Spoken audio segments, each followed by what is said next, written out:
Assalamu alaikum wa rahmatullahi wa barakatuhu.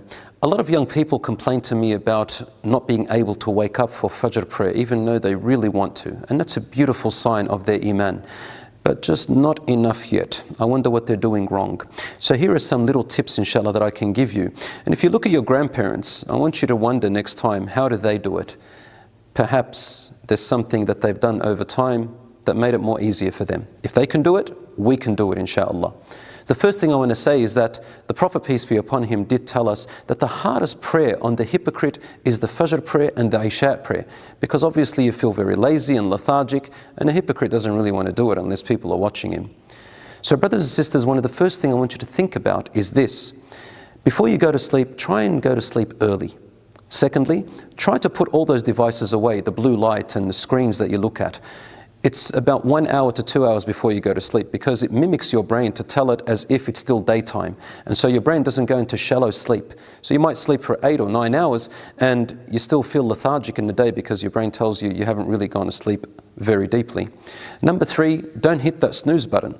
But make a decision tonight and say to yourself, I'm going to wake up tomorrow without the snooze button. And tell yourself, I'm going to get up. It really works for everything else, subhanAllah. You know, the Prophet Muhammad, peace be upon him, told us that when you go to sleep, the shaitan comes and ties 3 knots on the back of your head. And he whispers to those knots each time, sleep a long sleep. Whispers to you like that.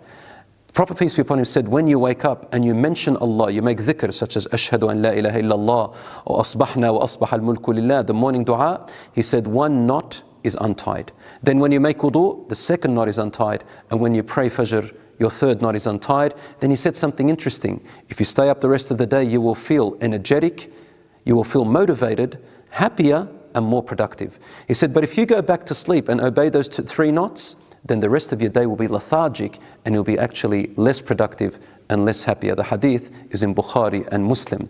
And Allah subhanahu wa ta'ala told us something so motivating about Salat al-Fajr. He said, إن قرآن الفجر كان مشهودا.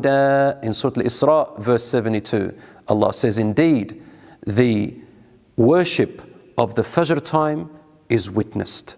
Witnessed by guess who? The angels of the night and the angels of the day, when they're exchanging duties. And they go up and say, oh Allah, we left him or her praying or about to pray. May Allah subhanahu wa ta'ala bless you and make us among those who pray the Fajr. And I think experts did say that if you pray or start a habit or start an act for about 40 days, it becomes a lifelong habit. It worked for many friends that I advised, and I think it'll work for you, inshallah. Wassalamu alaikum wa rahmatullahi wa barakatuh.